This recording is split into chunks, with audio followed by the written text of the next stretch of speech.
C'est reparti pour Smart Bourse, votre double dose quotidienne de marché en direct sur Bismart chaque jour à la mi-journée, 12h30, 13h et en fin d'après-midi, la grande édition pendant une heure à partir de 17h, rediffusée à 20h sur Bismart TV, émission que vous retrouvez chaque jour en replay sur bismart.fr et en podcast sur l'ensemble de vos plateformes.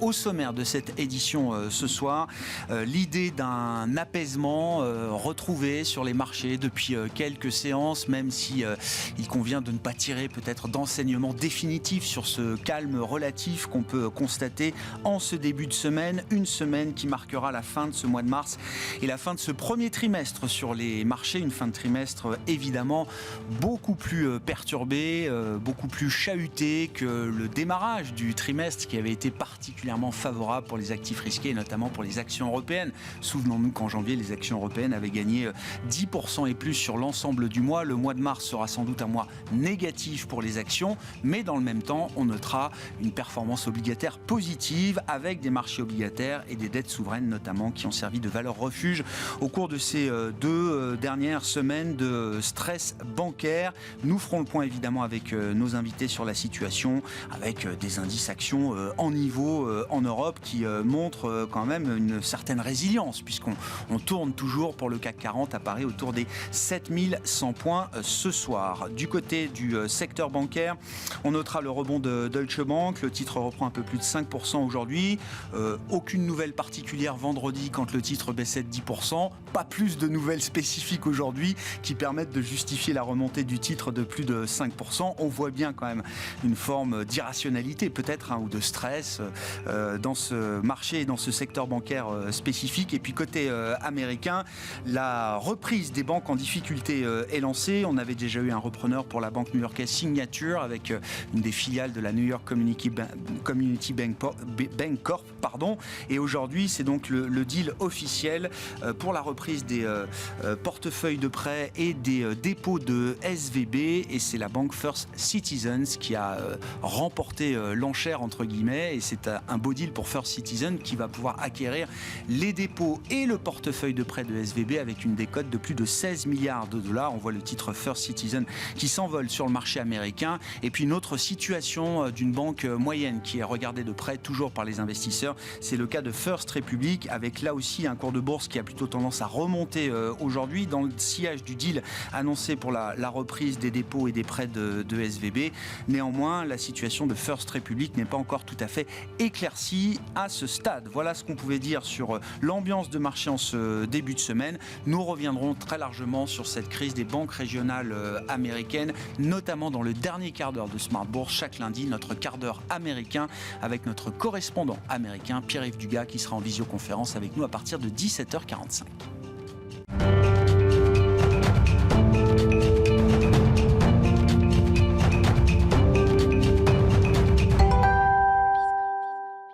Mais d'abord, les infos clés de marché, chaque soir avec vous, Alix Nguyen, Tendance mon ami, à 17h en direct, avec un début de semaine, dernière semaine du mois de mars, qui s'effectue dans le vert pour les indices européens et pour le CAC à Paris. Oui, grâce à un secteur bancaire qui apparaît plus apaisé. Le rachat de Silicon Valley Bank par First Citizens soulage.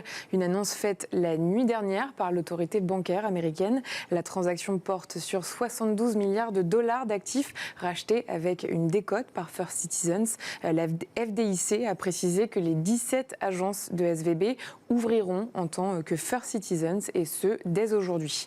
Dans ce contexte, le rendement des emprunts d'État américains et allemands à 10 ans se temps. Le titre de First Republic décolle. Grosse progression aussi pour PacWest. À une échelle européenne, l'indice Stoxx 600 des banques est dans le vert, notamment grâce au rebond de Deutsche Bank. À Paris, BNP Paribas, Crédit Agricole et Société Générale sont en hausse. Et puis une autre actualité dans le secteur bancaire. Ce lundi, Ammar El-Koudaïri, le président de la Banque nationale saoudienne, a démissionné, soit moins de 2 semaines après ses déclarations ayant précipité la chute de Crédit Suisse Suisse. Pour rappel, la Saudi National Bank, principal actionnaire de Crédit Suisse, avait écarté toute nouvelle injection de capital dans Crédit Suisse. Sur le plan des statistiques macroéconomiques, en attendant l'inflation en zone euro pour le mois de mars, qui sera publiée un peu plus tard cette semaine, on notera une bonne nouvelle pour les enquêtes d'activité en Allemagne. Oui, l'indice IFO du climat des affaires y a grimpé. Il passe de 91,1 points en février à 93,3 points en mars. C'est sa 5e hausse consécutive, une évolution principalement due aux attentes des entreprises.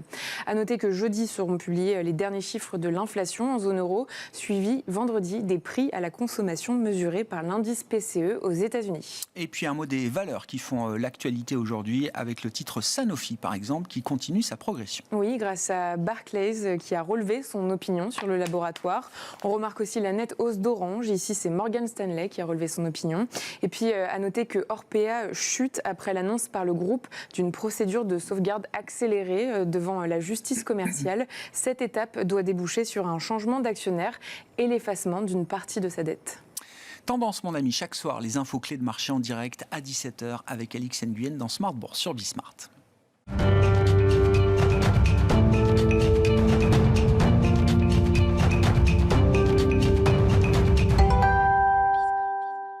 Trois invités avec nous chaque soir pour décrypter les mouvements de la planète marché. Alexandre Baradez est avec nous ce soir en plateau, chef analyste chez IG. Bonsoir Alexandre. Bonsoir Grégoire. Merci d'être là. Merci à Julien-Pierre Nouhan d'être avec nous également en plateau. Bonsoir Julien-Pierre. Bonsoir. Vous êtes directeur des études économiques et de la gestion diversifiée de Lazare Frères Gestion et avec nous en plateau également bien sûr Nuno Texera. Bonsoir Nuno.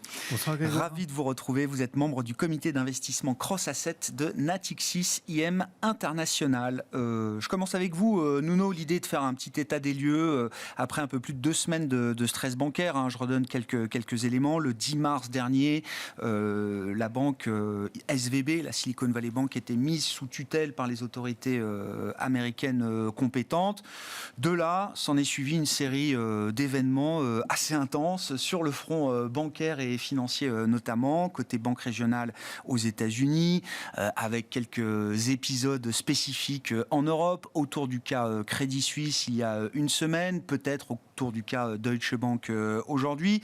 Au regard de tous les éléments qui ont été apportés, des réponses qui ont été faites par les autorités monétaires, réglementaires, budgétaires, quels sont les points sur lesquels on est rassuré à ce stade? Quels sont encore les points de vigilance qu'il faut avoir vis-à-vis de ce secteur bancaire et du risque de contagion qui peut toujours exister?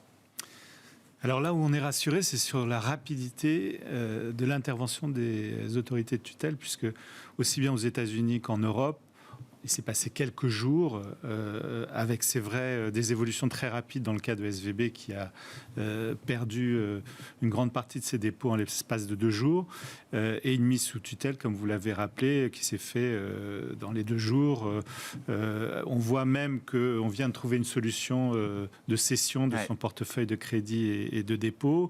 Il y aura une perte quand même pour le Trésor américain, ou en tout cas peut-être un espoir de retour à meilleure fortune, mais a priori, il y a quand même une prise en compte finalement du fait qu'une banque, même si elle est 16e au niveau national, ce qui est quand même la plus grosse faillite depuis la crise de 2008, mais disons, on pensait que voilà, ce type de banque ne pouvait pas avoir de risque systémique. C'est pas une petite banque. 16e banque aux États-Unis, c'est pas une petite banque. Exactement, 200 milliards. Mais il y a beaucoup de petites banques qui, on va dire, font faillite aux États-Unis sans qu'on en parle. Là, c'est aller un peu loin parce que c'était l'écosystème de la tech, du capital investissement qui était mis en jeu. Et d'ailleurs, certains s'interrogent un peu pour savoir est-ce qu'il n'y avait pas des choses finalement qu'on ignore sur l'importance peut-être plus stratégique que prévue de cette banque pour cet écosystème-là. Systémique peut-être pour un secteur d'activité particulier. Exactement. Ouais. Donc ça, c'est plutôt rassurant. Bon. Vraisemblablement, cette crise bancaire va aussi modérer un peu le durcissement des politiques monétaires, probablement à hauteur d'1 quart de point de moins que ce qu'on aurait pu avoir, 1 quart à 1,5 point de moins, tout simplement parce que ça va avoir un effet de contraction du crédit, de la distribution de crédit, parce que toutes les banques vont vouloir surveiller leur ratio de liquidité et donc vont être beaucoup plus attentives encore qu'elles ne l'ont été. Donc ça, c'est le côté rassurant. Bon, ce qui l'est moins, c'est qu'évidemment, on commence à voir les effets cette remontée des taux directeurs d'une part. On commence à voir aussi qu'il y a eu un relâchement finalement un peu aux États-Unis de la réglementation, puisqu'il y a un peu deux catégories de banques. Les banques systémiques qui sont toujours surveillées de très très près. Les autres qui finalement n'avaient pas tout à fait un traitement équivalent, notamment des pertes latentes sur leur portefeuille de titres. Et ça peut avoir un impact. Donc il va falloir encore rassurer de ce point de vue-là. C'est ce qu'a fait la Fed en particulier avec des facilités de financement à court terme. Elle a déjà défait 2/3 de son quantitative tightening avec une hausse de son bilan de 300 milliards de dollars environ. Donc voilà, il y a une réaction rapide, mais c'est à la hauteur aussi des enjeux, et on l'a vu aussi en Suisse avec la rapidité d'intervention des autorités suisses pour trouver une solution pour Crédit Suisse. À ce stade, l'idée n'est pas qu'on va revenir à la situation antérieure. Il va falloir apprendre à vivre désormais avec un certain nombre de turbulences bancaires, financières, d'épisodes ici et là, devant nous encore peut-être, dont on espère qu'ils seront gérés au mieux par les autorités en charge.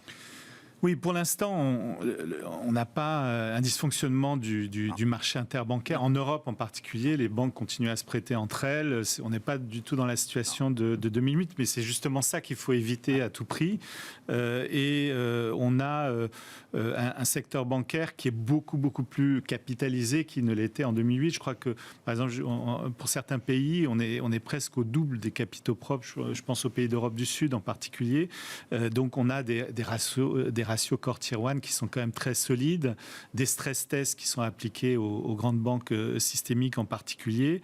Et donc, on n'est pas tout à fait quand même dans la même situation, mais on a eu des taux extrêmement bas pendant des années. Probablement, les banques ont quand même cherché à améliorer leur rentabilité. Et on parle, par exemple, aux États-Unis, un petit peu de tout ce qui est finance de l'ombre, toutes les activités moins réglementées liées, par exemple, au financement du private equity, à la dette privée, etc., qui peuvent, à un moment donné, se retrouver un peu en difficulté dans ce contexte. Julien Pierre, la dimension financière ou le risque financier va devenir un paramètre, une dimension prépondérante aujourd'hui pour ceux qui décident, que ce soit les banques centrales ou les gestionnaires d'actifs également. Là, c'est un paramètre qui prend de l'ampleur et qui va nous accompagner encore quelques temps dans une phase où le resserrement monétaire reste le cap voulu, souhaité par les banques centrales. Absolument, les banques centrales sont confrontées à un problème d'inflation qui, contrairement à ce qu'on pouvait espérer sur la fin de l'année, ne part pas. Les chiffres de janvier et février, que ce soit aux États-Unis, en Europe, sont restés forts et sans doute plus forts que ce qui était attendu. Et on est dans ce grand mouvement de resserrement des conditions financières qui produit régulièrement des crises. Alors, on avait eu les fonds de pension britanniques en septembre. Alors, première grosse alerte. Chaque fois, il y a des sujets particuliers. On a eu ces problèmes sur certaines institutions bancaires sur les dernières semaines. Voilà. Après, il faut bien avoir à l'esprit que le système bancaire est beaucoup plus solide qu'il ne l'était il y a 15 ans. Lorsque vous regardez... on s'est tous jetés vendredi soir sur le rapport hebdomadaire de la Fed sur le bilan des banques. Ouais. Et lorsqu'on fait des graphiques, qu'on regarde le niveau de liquidité par rapport aux dépôts, on est sur des choses qui n'ont rien à voir avec ce qu'on avait il y a 15 ans. Par ailleurs, on a eu une fuite des dépôts, mais des petites banques vers les grandes banques. Par ailleurs, les petites banques ont plutôt amélioré leur liquidité. Donc on a l'impression que les choses sont sous contrôle. D'ailleurs, c'est ce que disait Jérôme Powell le mercredi soir. Il disait qu'on avait eu un peu de fuite des dépôts, mais que ça avait l'air d'être en train de se calmer. Maintenant, on sait que la liquidité, sans doute, elle va rester très abondante, mais son prix va rester aussi cher. On sent, c'est un principe que beaucoup de banquiers centraux répètent régulièrement, c'est-à-dire que chaque problème doit avoir son instrument pour être résolu. Et donc, les problèmes de liquidité, on les traite avec des instruments de liquidité. La Fed a agi. Et par contre, le pilotage macroéconomique, ça reste la question des taux. Ça change quand même pas mal de choses pour le modèle bancaire en général et notamment les business models de banques vulnérables aujourd'hui, qui se retrouvent face à des dépôts fuyants, partant, des dépôts qui étaient très peu rémunérés quand même pour la plupart de ces établissements et qu'il faut donc compenser avec une liquidité qui n'a plus du tout le même coût. Ah, exactement. Oui. Non, mais ça change fondamentalement beaucoup de choses quand même de ce point de vue-là. Oui, ça change les choses, avec en plus aujourd'hui une facilité à arbitrer d'une solution d'investissement à une autre du bout du doigt. Après, il faut bien comprendre que les dépôts bancaires, souvent, ils vont rebouger au sein du système bancaire. C'est vrai. C'est ce qu'on a vu là aux États-Unis. Des petites et moyennes banques vers les grands. Voilà. Et que les niveaux de rentabilité des banques étaient encore assez élevés. Donc une capacité effectivement peut-être à payer cette ressource dépôt un peu plus cher sans que ça remette en question le modèle économique des banques. J'entends.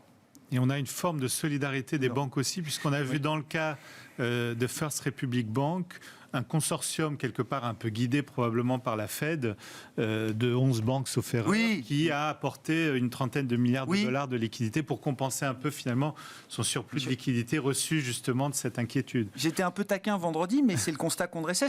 J'ai pas vu la même solidarité de la part de l'écosystème tech vis-à-vis de SVB que je n'ai pu le voir de la part de l'écosystème bancaire vis-à-vis de First Republic.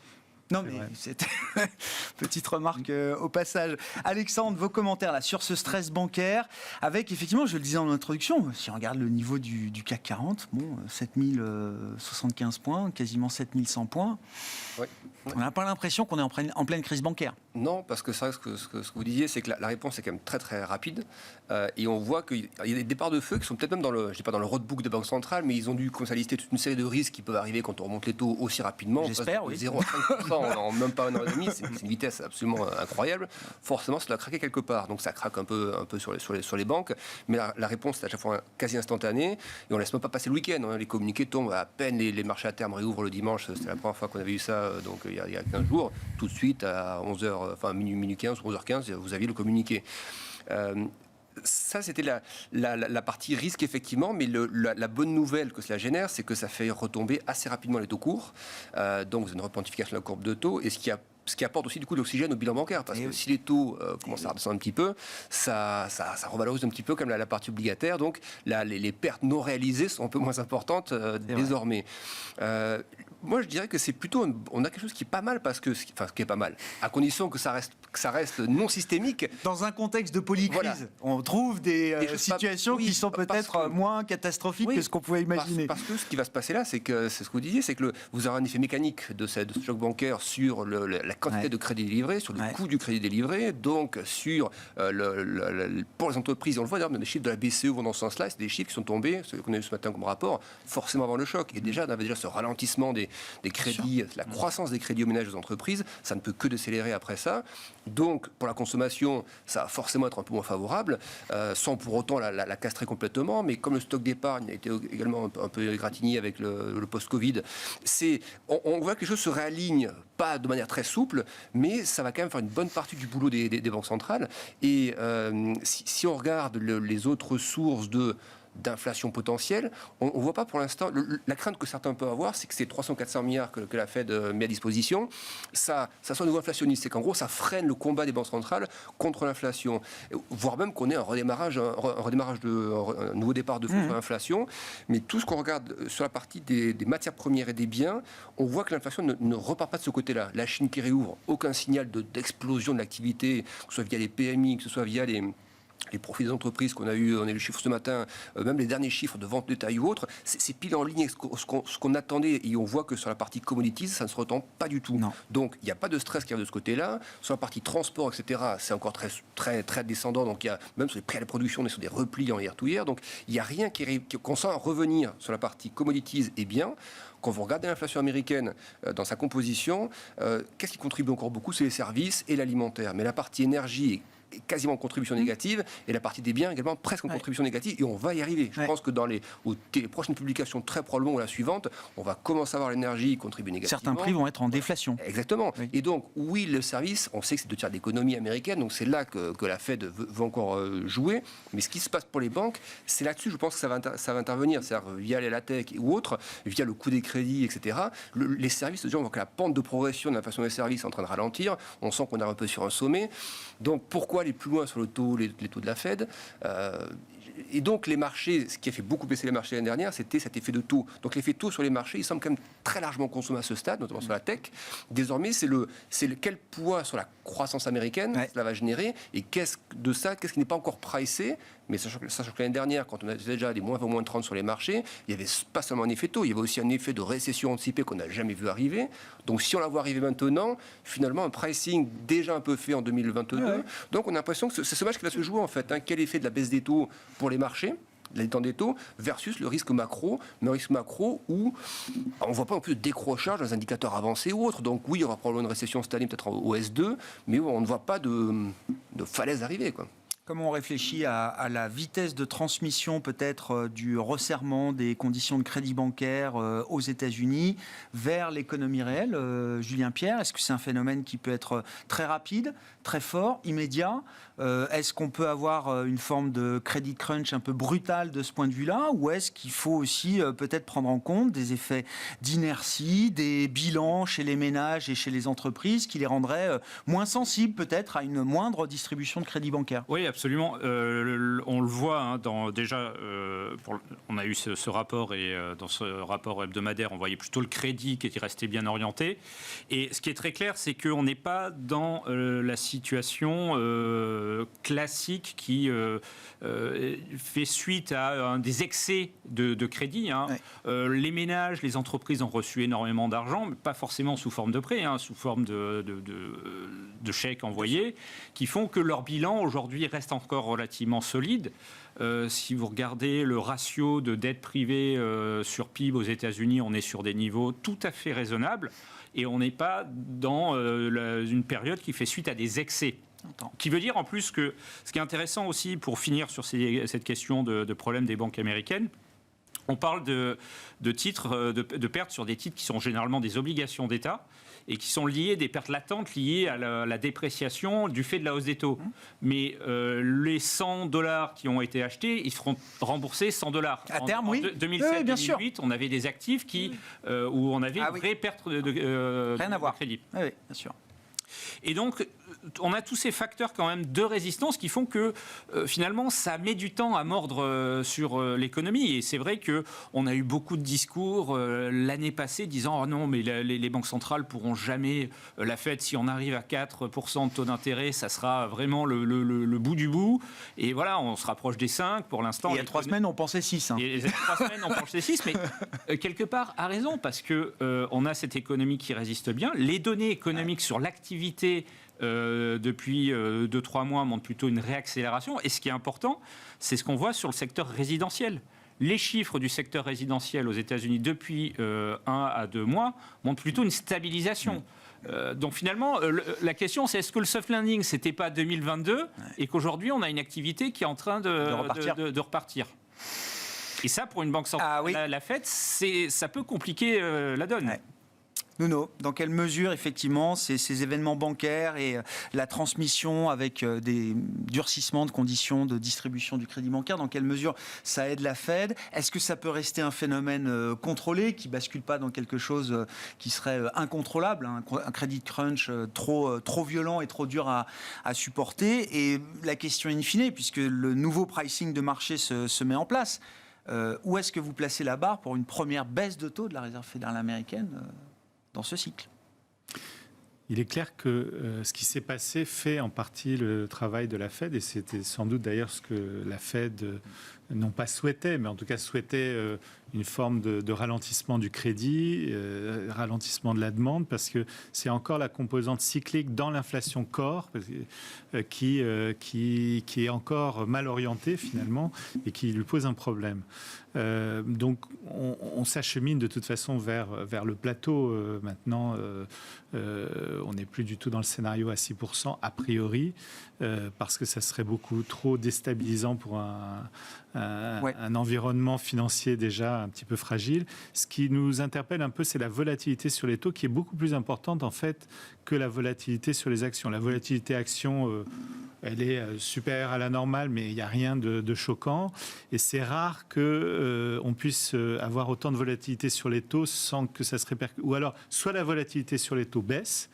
Bon, là, c'est vrai qu'il y a une espèce de bataille entre ceux qui considèrent que les taux doivent monter davantage pour combattre l'inflation et puis ceux qui sont attentifs justement au système financier. On verra comment ça va se régler. Mais si la volatilité sur les taux ne baisse pas, là, on peut avoir des effets collatéraux sur les marchés d'actions qui, pour l'instant, tiennent bien. On est sur une hausse de quoi 3% en euros du MSCI World, 10% on est toujours sur la zone euro.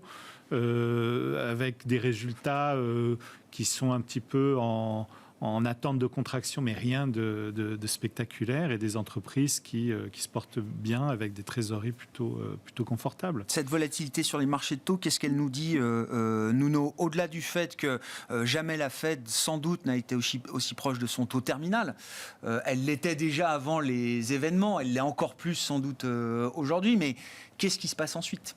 C'est, encore une fois, où est la barre pour une première baisse de taux de la Réserve fédérale américaine? Est-ce que les événements qu'on a connus peuvent amener une première baisse de taux plus vite que ce qu'on imaginait il y a 3 semaines ou un mois? Oui, alors c'est là où on est plutôt en décalage avec le marché. Le marché anticipe des baisses de taux avant la fin de l'année, aux États-Unis de plus de 50 points de base. Et il nous semble que ça ne va pas se faire aussi rapidement, sauf, encore une fois, risque systémique majeur qui oblige Mais ça serait... surtout si l'inflation reste encore un souci dans les prochains mois, ça serait certainement un problème pour la crédibilité des banques centrales si elles devaient faire machine arrière sur les taux un peu en catastrophe. Est-ce qu'on a vu là, le genre d'événements qu'on a vécu depuis 15 jours ne sont pas des risques suffisamment systémiques pour effacer complètement cette partie-là de la politique monétaire? Non, je crois pas. Je crois que pour l'instant, on a d'autres outils, d'autres instruments pour traiter ce type de problème de liquidité en particulier, que de baisser les taux, encore une fois, ce qui serait vraiment perçu comme, à la limite, un signal de panique de la part des banques centrales. Oui, c'est ça. Ce serait pas Ce serait pas rassurant. Non, mais voilà, parce que là, quand on a vu les taux rebaisser, on a vu immédiatement alors des mécaniques assez traditionnelles se remettre en place, notamment le Nasdaq, les valeurs défensives, les valeurs de croissance visible qui sont tout de suite revenues, notamment parce que la valorisation était plus favorable. Vous dites, ce mécanisme-là, faut pas y compter si les banques centrales se mettent franchement à rebaisser leurs taux. Non, ce ne sera pas un soulagement pour les marchés actions. Le bilan, ce qui a été fait par la Fed, ça, c'est quelque chose de tout à fait logique, mais agir sur les taux pour renflouer le système financier, je ne pense pas que ce soit à l'ordre du jour.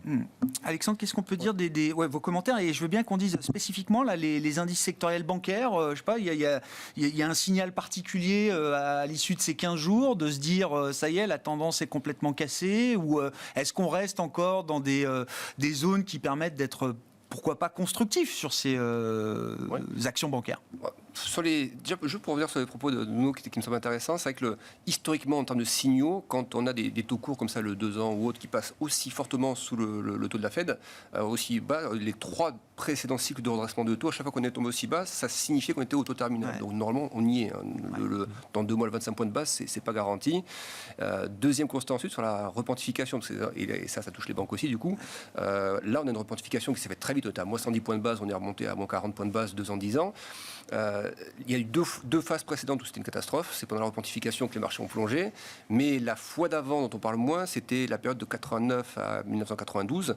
Donc il y avait une inversion de courbe de taux à la fin des années 80, et la repontification qui s'est faite après. Et là, par contre, le SP500 montait durant cette phase-là. Donc toutes les repontifications ne sont pas traductrices de façon de ça. Après, sur les banques, il y a un petit détail graphique, je sais que ça, il faut. Je vais tirer les foudres mais il y a un détail qui compte pour les stock 600 banques. Si vous regardez le stock 600 banques, donc l'Eurostock 600, il était sorti, en fait, vous aviez une zone un peu de compression, en fait, pendant plus une grosse zone, pendant plus de 10 ans. On sort par le bas au moment du Covid, on réintègre cette zone, une espèce de biseau comme ça de consolidation, qui montre qu'en fait, l'appétit pour les banques était diminué, un peu comme Crédit Suisse, en fait. C'était une petite morlante comme ça. On sort par le bas pendant le Covid, et puis on ressort par le haut ensuite, phase de normalisation, mais les taux qui remontent. Et là, en fait, on retrace, on vient chercher, en fait, la zone de cassure. On a cassé une zone, et on est venu s'appuyer. C'est un peu drôle, parce que c'est un indice qui est quand même synthétique de toutes les banques, mais techniquement, il vient s'appuyer sur la zone qu'il a cassée. Donc, d'un point de vue chartiste, il y a quelque chose. Peut-être que les algos, ça les a un peu titillés aussi, quand on a perdu 20% en ligne droite, de racheter un peu sur ces zones de prix. Après, moi, j'ai pas envie de faire un pronostic sur le secteur bancaire en particulier, parce qu'il suffit que demain, il y a un truc sur Deutsche Bank qui vont perdre 15% ou 20%. Donc, trop de facteurs qu'on ne maîtrise pas. Trop de facteurs, mais à la fois, l'aspect quand même rassurant qui fait que moi, je ne suis pas contre, si on prend le cas de valeurs comme BNP, par exemple, qui était à moins de 50, je ne vois pas d'intérêt à ne pas racheter du BNP sous les 50 € ou à 50 €. Voilà. Déjà par rapport aux dividendes, ensuite par rapport à la vitesse de réaction des autorités européennes.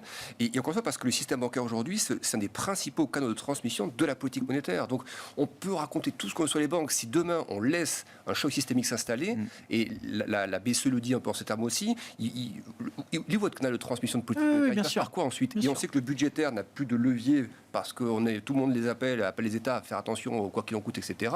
Donc, le principal canal de transmission de la politique monétaire, en cas d'urgence, et on l'a vu avec la Fed, ça se passe quand même via les banques. Donc, même s'il y avait encore un choc, voilà. Et donc je ne crois pas qu'on ait le risque de voir une contagion telle que celle de 2007-2008, parce qu'il en coûte tellement à l'économie ensuite que faire tout ce qu'on a fait pour le Covid, pour normaliser ensuite et se reprendre des coûts de redressement de l'économie qu'on avait à l'époque 2008, il n'y a aucune logique économique, financière à ça. Donc pour ces raisons-là, oui, je pense que racheter des banques européennes sur le niveau actuel, surtout européennes d'ailleurs, où la sécurité me semble plus importante que sur les banques américaines, ça ne paraît pas idiot. Parmi les outils cités par Christine Lagarde pour faire face aux problèmes éventuels de liquidité, le fameux TPI qui a été mis sur pied l'été dernier et qui vise justement à garantir la bonne transmission de la politique monétaire, soit en défendant des souverains qui seraient injustement attaqués, soit peut-être à destination également du secteur bancaire qui pourrait être injustement attaqué. Et il est possible que le marché en tienne déjà compte, parce que par exemple dans la phase de stress récent, on n'a pas vu de mouvement sur le souverain. Regardez le 10 ans italien-allemand, il est même resté dans des zones 180 points de base. Ça a presque plus bougé. Il y a peut-être une petite thématique comme retraite pendant quelques semaines sur le spread France-Allemagne qui est retombé ensuite, mais finalement c'était plus stable sur l'Italie et l'Allemagne pendant quelques semaines que sur le France-Allemagne. Donc bon, c'est vrai que là-dessus c'est pas un sujet pour les marchés en tout cas à ce stade.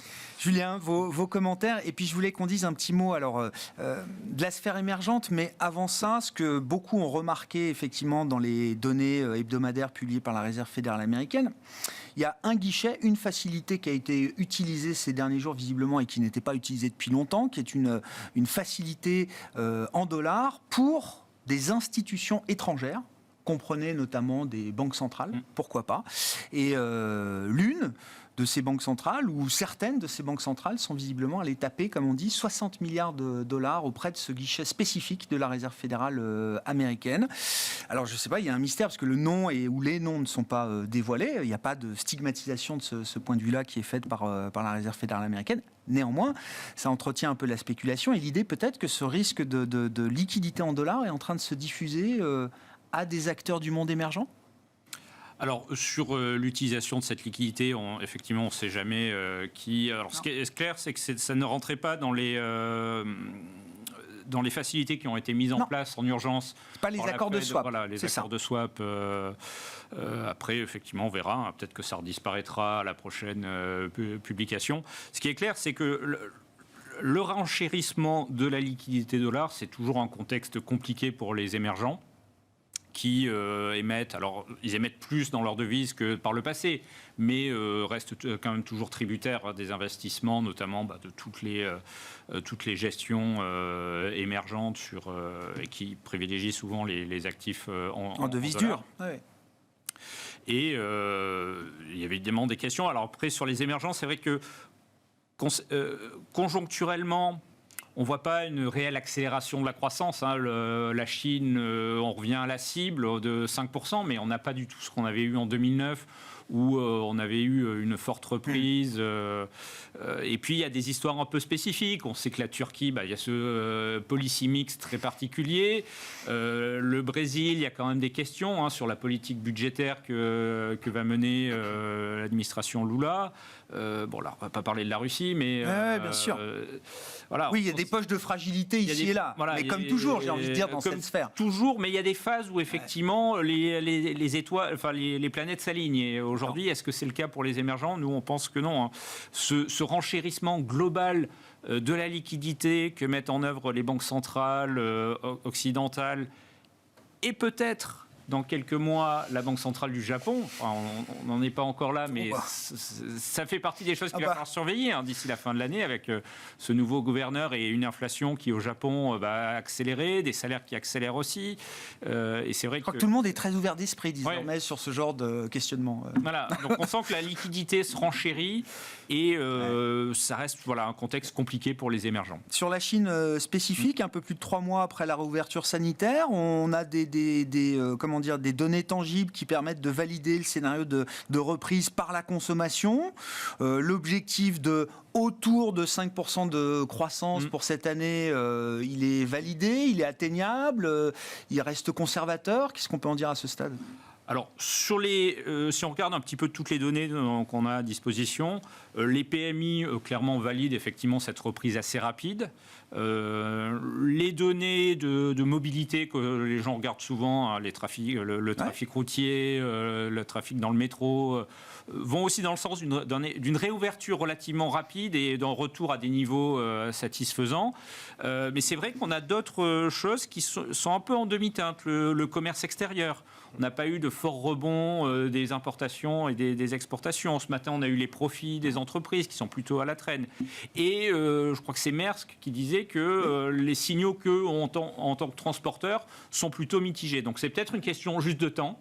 Il faut que après cette période un peu exceptionnelle, les ménages mettront du temps à revenir à la normale. Voilà, et c'est vrai que c'est quelque chose qui a beaucoup joué sur la psychologie des marchés sur le début de l'année. Donc c'est un élément à surveiller. Sur la sphère émergente, Nuno, est-ce que d'ailleurs c'est un univers de diversification pertinent aujourd'hui pour l'investisseur global ? Et qu'est-ce qu'on peut dire d'une reprise chinoise qui serait confrontée à une faiblesse peut-être un peu plus marquée que prévu de la demande extérieure, à savoir l'idée d'une récession ou d'une baisse de la consommation aux États-Unis ou en Europe ? Non, il est clair que le contexte aujourd'hui pour les émergents est un peu plus difficile que ce qu'on avait imaginé avec la reprise chinoise. Cette liquidité en dollars qui se renchérit n'est pas une bonne chose. Sur le commerce extérieur chinois en particulier, ce qui nous trouble un peu, c'est que les importations repartent, mais les exportations, elles, sont plutôt en baisse par rapport à ce qu'on aurait imaginé. Donc, ça veut dire que la demande mondiale commence à peser sur la dynamique du commerce extérieur chinois. Les Chinois voyagent pas du tout au niveau où ils voyageaient à l'extérieur, à l'étranger. Donc voilà. Donc il y a des choses positives, mais d'autres qui le sont moins. Nous, on préfère sur les émergents retravailler la dette. En fait, ça fait partie des classes d'actifs obligataires qu'on aime bien déjà depuis pas mal de mois. Ça a été un peu moins favorable récemment, mais il nous semble quand même que les tensions inflationnistes, là aussi, se calment quand même dans les pays émergents. Ils avaient beaucoup remonté leur taux directeur. On préfère travailler plutôt la dette en dollars que les actions où on est neutre. On n'a pas de conviction très forte sur les actions aujourd'hui. Sur les actions chinoises, Alexandre, est-ce qu'on peut parler de déception ou pas à ce stade ? Tout dépend du timing que l'on prend. Si on est rentré en novembre, ça va encore ? Voilà. Le point bas semble avoir été fait quand vous regardez à la fois le segment obligataire high yield des Chinois et les actions.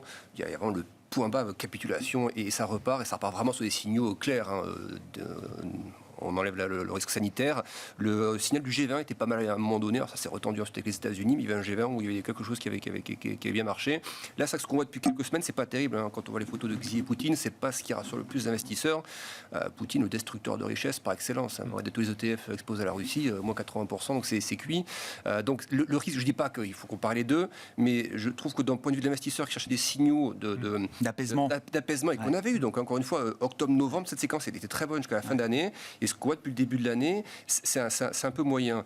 Je pense quand même que c'est pas ce qui va faire retomber les indices chinois sur leur point bas, parce qu'on a vraiment ce sentiment de capitulation, de truc qui repart, et puis surtout les points qu'on a touchés sur le Hang Seng ou autre, c'est des niveaux qu'on n'a pas vus depuis 2011-2012. Donc on n'a pas détruit non plus autant de richesse que ça. Donc à un moment donné, il y a un peu de réalisme qui s'impose aussi. Mais je dirais que oui, là, on a quand même une correction aussi, depuis que l'Europe ne suivait pas. Nous, je suis le premier à m'époumoner. Attendez, l'Europe, c'est la seule zone qui monte. Les US sont déjà en train de faire -7 par rapport à leur point haut de février. Et la Chine aussi était sur des rattrapages. Donc, il semble comme que ce creux, d'un point de vue purement marché, est quand même plutôt achetable que vendable. Mais on attend quand même effectivement des catalyseurs qu'on ne voit pas arriver. Simplement, le fait que le contexte mondial va ralentir ce qui se passe sur les banques, ça va quand même mettre moins de pression sur les taux. Le dollar est quand même sur une phase un peu de repli. Et ça, pour les émergents, c'est quand même d'un point de vue valo, c'est quand même ce qui pourrait, je pense, un peu soutenir. Et puis, les émergents d'aujourd'hui sont quand même beaucoup plus résilients, même en activité domestique, qu'ils ne l'étaient à un moment donné. Donc, il y a aussi cette résilience domestique qui fait que je ne pense pas qu'on ait un vrai choc. Pour moi, le point bas sur les émergents, en tout cas, a été fait l'année dernière. Je ne pense pas qu'on le revoit à ce point-là. Un mot des enjeux un peu de court terme là pour nos indices peut-être, Alexandre. On est quoi, dans une zone neutre, d'hésitation C'est comme ça que je le verrais. Si on prend les indices européens, vous avez le point haut qu'on a touché sur le dernier rallye, le point bas, là on a fait -7, -8. Je pense que si on prend le cas du CAC, ça parle à tout le monde. Il y a une zone, je pense que le 6005, c'est la zone en fait sur laquelle on s'est appuyé en décembre avant de repartir, ce fameux rallye janvier-février qui a un peu surfé.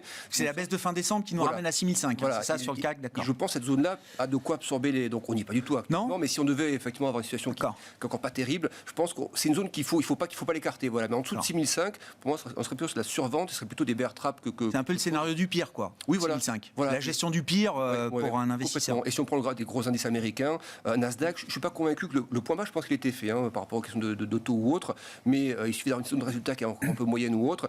Qu'on se balade en fait entre les points hauts récents et le point bas de l'année dernière, je pense que c'est un peu un risque, mais plutôt un range bas long, plutôt qu'un risque de retomber sous les points bas. Nuno, quand on regarde le marché global, toute classe d'actifs, qu'est-ce qu'on a eu envie de modifier peut-être dans les stratégies là, au cours des 15 derniers jours ou des 3 dernières semaines?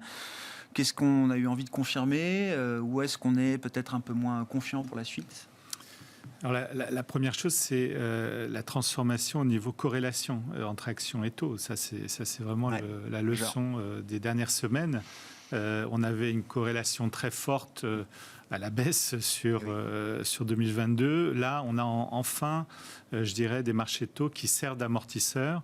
On est d'ailleurs sur des performances équivalentes entre un MSCI World en euros et un Euroag. 3% autour, à vendredi en tout cas. Donc ça c'est quand même de nature à... voilà, on se dit maintenant, même s'il y a encore quelques mauvais chiffres d'inflation, on ne va pas revoir les niveaux de taux qu'on avait probablement il y a un mois. Ça peut évoluer, évidemment, il va y avoir de la volatilité. Ça incite à revenir plus massivement encore sur le marché obligataire? Ça incite à revenir un peu. Nous, on était plutôt sous-pondérés. On l'était resté d'ailleurs je comprends. En début d'année, donc on a été un peu surpris. Mais là, on a plutôt envie de, je dirais, se rapprocher de la neutralité en fait, sur les marchés de taux, plutôt sur le crédit investment grade que sur le high yield, un peu de dette émergente. Mais donc on est plus constructif maintenant, considérant qu'on ne va pas retrouver les plus hauts, notamment sur les taux à 2 ans, qui offrent quand même un peu de valeur aujourd'hui. On a vu plus de 5% sur entre le 2 ans et le 5 ans, on est assez à l'aise. Et ça se fait au détriment des actions, ça? Non, on est au détriment du cash, un petit peu, parce qu'on avait plutôt du cash. Et puis sur les actions, on est assez neutre. On a un peu réduit l'Europe pour reprendre un tout petit peu de valeur de croissance quand même américaine. Mais c'est pas un mouvement très, très important, en fait. Pour conclure avec vous sur la logique d'investissement dans une stratégie diversifiée chez Lazard Frères Gestion, Julien Pierre, qu'est-ce qui a pu évoluer ces derniers jours? Alors nous, ce qu'on pense, c'est que ce resserrement monétaire, il a quand même de grandes chances de déboucher sur une récession. En fait, la question, c'est est-ce qu'elle arrive vite à cause d'un credit crunch qui serait en train de se mettre en place par rapport à ce qui arrive, ou est-ce qu'elle met du temps parce que l'économie résiste bien, la Fed doit encore un peu appuyer, mais cette récession, elle est quand même pas géniale pour les actions. Donc on reste sur des niveaux d'exposition aux actions très modérés, mais par contre on pense effectivement que le crédit investment grade, c'est une bonne position d'attente. Il faut que les gens aient en tête qu'on n'est plus du tout dans le même univers que les 10 années passées. C'est-à-dire que pendant 10 ans, du crédit investment grade, ça vous rapportait moins de 1%. Aujourd'hui, on est sur 4 et quelques. C'est quand même plus confortable pour un environnement qui reste un peu compliqué. Position d'attente, hein, donc si je comprends bien. Et on revient un peu sur des secteurs, c'est vrai, un peu boring peut-être, les télécoms, voilà, qu'on avait un peu oublié. Boring is beautiful. Exactement, où il faut pas forcément être très brave en ce moment. Bah oui, mais bon, c'est un monde qui se remet peut-être à l'endroit aussi. Donc voilà, on reparle de secteurs effectivement qui ne faisaient plus la une des informations depuis très longtemps. Je crois qu'Orange était encore très bien orienté aujourd'hui, par exemple, dans le secteur télécom. Merci beaucoup, messieurs. Merci d'avoir été les invités de Planète Marché ce soir. Nuno Texera, membre du comité d'investissement Cross Asset de Natixis IM International. Julien Pierre-Nouan, directeur des études économiques et de la gestion diversifiée de Lazare Frères Gestion. Et Alexandre Baradez, chef analyste chez IG. Le dernier quart d'heure de Smart Bourse, chaque lundi soir, c'est le quart d'heure américain avec notre correspondant américain, Pierre-Yves Dugas, en visioconférence avec nous. Bonsoir et bienvenue Pierre-Yves. Merci beaucoup d'être avec nous chaque semaine pour suivre ensemble l'actualité financière, économique, politique aux États-Unis, une actualité américaine qui reste marquée évidemment par les événements bancaires qu'on connaît depuis plus de 2 semaines maintenant, le point de départ ayant été la mise sous tutelle de la banque de la Silicon Valley le 10 mars dernier. Quel est l'état des lieux qu'on peut dresser à ce stade, Pierre-Yves, des fragilités de ce secteur des banques régionales aux États-Unis et des différents événements qui nous ont animés ces dernières semaines, avec l'idée quand même que ce secteur va sans doute se consolider désormais? Alors, je crois qu'on ne s'est pas trop trompé la semaine dernière quand on a dit que 2023 n'était pas 2008. La thèse du grand meltdown, pour l'instant, n'est pas validée. Wall Street a connu sa 2e semaine consécutive de hausse. La Banque centrale européenne ne s'est pas dérobée et a relevé ses taux de 50 points, si je ne me trompe. La Réserve fédérale a relevé son taux directeur de 0,25. Des mécanismes de sauvetage ont été mis en place. On va en parler un petit peu sur le cas spécifique de Silicon Valley Bank. Pour l'instant, ça ne casse pas, ça passe. Cela dit, il y a des mauvaises nouvelles et je crois qu'il faut en parler. Il y a de nouvelles inquiétudes qui se profilent. By the way, je viens de vérifier, donc c'est facile pour moi de vous poser la question. C'est le petit quiz de la semaine pour vous, Grégoire. Vous savez combien de banques existent aux États-Unis dans le système d'assurance fédérale des dépôts? Combien de banques aux États-Unis sont au FDIC? Ah, alors ça, au FDIC, je ne sais pas. J'avais en tête qu'on était peut-être autour de 5000 banques régionales aux États-Unis, mais sont-elles toutes couvertes par le régime de la FDIC? 4236 banques j'étais sont pas au loin. FDIC. Vous vous rendez compte? Même si on divise par 50 États américains, le morcellement du système bancaire américain est un truc absolument dingue. Et on m'a rappelé, Pierre-Yves, mais ça vous le savez sans doute, je vous fais pas le quiz, on m'a rappelé qu'avant la crise des saving and loans, donc 85-95, en 85, il y avait 15 000 banques régionales aux États-Unis. Absolument, c'est vrai. D'ailleurs, ce chiffre de 4236 est en train de baisser tout doucement depuis 2008 d'ailleurs. Pour autant, les 10 premières en termes d'actifs représentent 30% du volume d'actifs. Et je n'ai pas vérifié tout à l'heure, mais je pense que si on prend les 20 premières, on doit être au-dessus de 50, et si on prend les 100 premières, on doit être au-dessus de 90. Donc, un système très morcelé, oui, mais tout de même avec une très forte concentration en haut. Pour autant, même JP Morgan Chase, ce n'est pas 10% des dépôts bancaires aux États-Unis. Pourtant, c'est une banque qu'on qualifie toujours d'énorme. Alors, des mécanismes de de sauvetage se met en place. Ce lundi matin s'ouvrent à nouveau toutes les agences de Silicon Valley Bank parce que la banque au cours du week-end a été reprise par First Citizen Bankshares, qui est un établissement de Raleigh, North Carolina. Un petit coup de pied de l'âne des sudistes aux gens de la Silicon Valley qui sont 6 sur 2. Mais attention, quand on gratte un petit peu les termes de cette reprise, on s'aperçoit que le FDIC il laisse quand même beaucoup de plumes. À peu près 20 milliards de dollars de pertes du FDIC dans cette opération parce que First Citizen Bankshares ne rachète qu'une partie des actifs.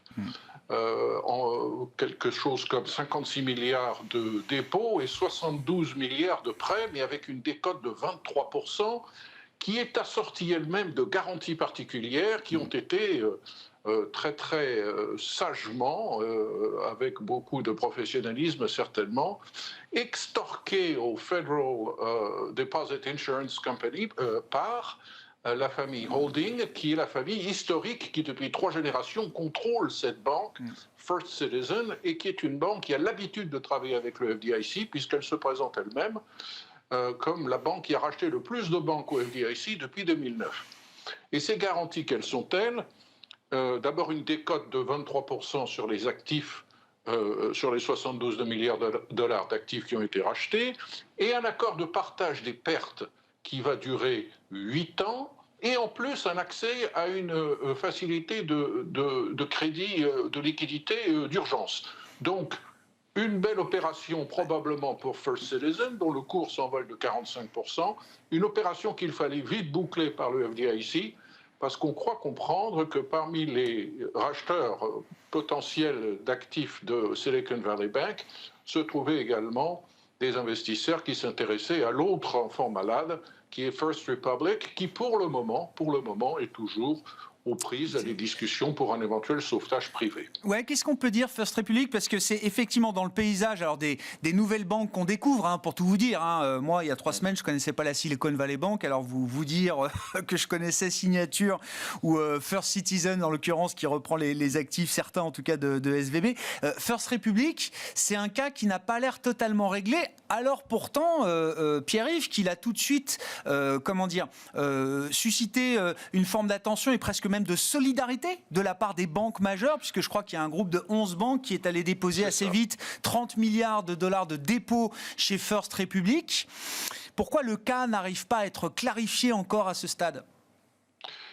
Écoutez, j'ai l'impression que Jamie Dimon ne veut pas perdre la face. First Republic est un établissement de San Francisco qui finance beaucoup d'opérations et de services bancaires aux fortunes élevées, à la clientèle de patrimoine élevé, qui en particulier est beaucoup dans le secteur immobilier. C'est eux qui ont l'hypothèque, par exemple, des biens immobiliers de Mark Zuckerberg et d'autres milliardaires de la Silicon Valley. Et je pense qu'un des éléments, peut-être pas le principal, mais un des éléments des discussions en cours, c'est que le marché immobilier est en train de s'effondrer en Californie et que probablement dans la valorisation d'une bonne partie de ces actifs de First Republic se pose la question de la valorisation des actifs immobiliers. Cela dit, il y a des mauvaises nouvelles dans toutes les choses qui sont en train de se mettre en place. La première, que l'on ne voit pas, et pour cause, c'est qu'il n'y a pas beaucoup d'opérations qui se font sur les marchés de capitaux depuis 10 jours. Les émissions obligataires ont pratiquement disparu. Donc, un des signaux importants que devra donner le marché, si vraiment la situation se stabilise, ça va être le retour d'une activité un peu normale sur les marchés de capitaux.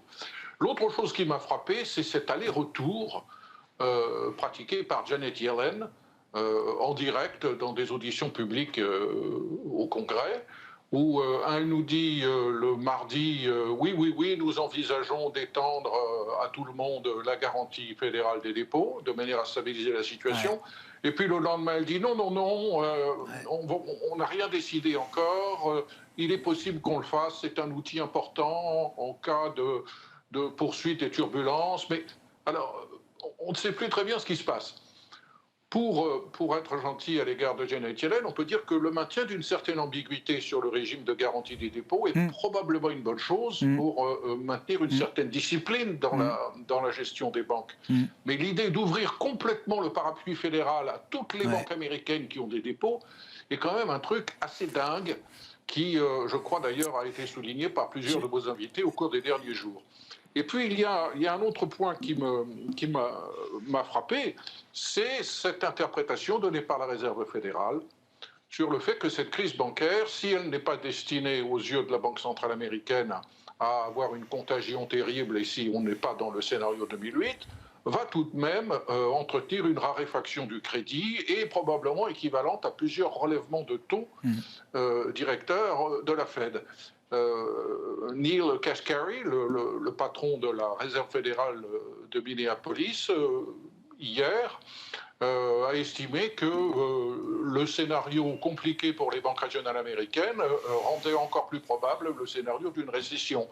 Et quelque part derrière, en rebond d'un credit crunch. Donc, tout n'est pas rose, même si le pire a été évité.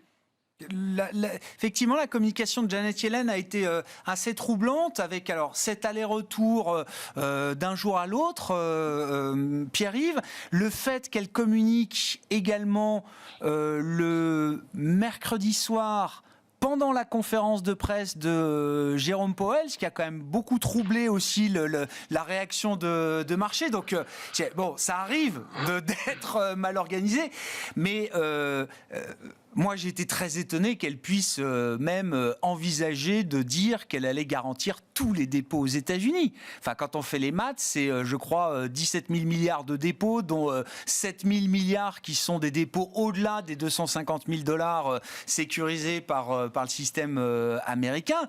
Je sais que la signature américaine est solide et qu'il y a des porte-avions et des chars et des tanks qui garantissent la signature en dollars. Mais quand même, c'est pas rien. Avec un plafond de la dette qui arrive, avec un Congrès qui a du mal à se mettre d'accord sur le moindre sujet, pas évident. Alors, la bonne nouvelle, je partage tout à fait votre étonnement, votre interrogation sur non seulement le message changeant de Janet Yellen, et sur le timing de son message, y compris en termes de minutes. Elle n'avait pas, je pense qu'ils ne se sont pas rendus compte de la gravité de ce qu'il faisait à ce moment-là. L'ambiguïté est une bonne chose, mais Janet Yellen n'a pas le pouvoir de décider s'il faut garantir les dépôts bancaires en totalité, ou elle n'a même pas le pouvoir de dire à quel endroit le curseur doit-il être placé. Si les institutions non systémiques maintenant sont susceptibles d'être garanties en totalité, où va-t-on ? Il faut un acte du Congrès pour faire cela. Et alors là, on est dans une configuration politique qui n'est pas du tout propice à ce genre de choses. Parce que tout ce qui ressemble à un plan de sauvetage des banques est absolument inacceptable, tant pour la gauche du Parti démocrate que pour la droite du Parti républicain. Tant qu'on n'est pas en situation désespérée, on ne peut pas imaginer une configuration politique pour le moment au Congrès où ce genre de choses serait voté.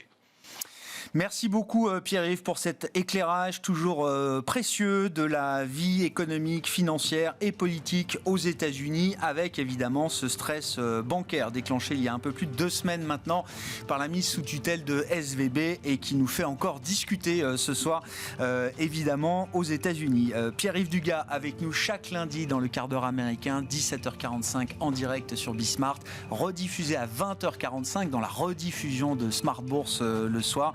Quart d'heure que vous retrouvez bien sûr en replay sur bismart.fr ou en podcast sur l'ensemble de vos plateformes. Merci beaucoup Pierre-Yves, on vous retrouve la semaine prochaine. Fin de cette édition de Smart Bourse ce soir. Nous nous retrouvons quant à nous demain dès 12h30 en direct sur Bismart.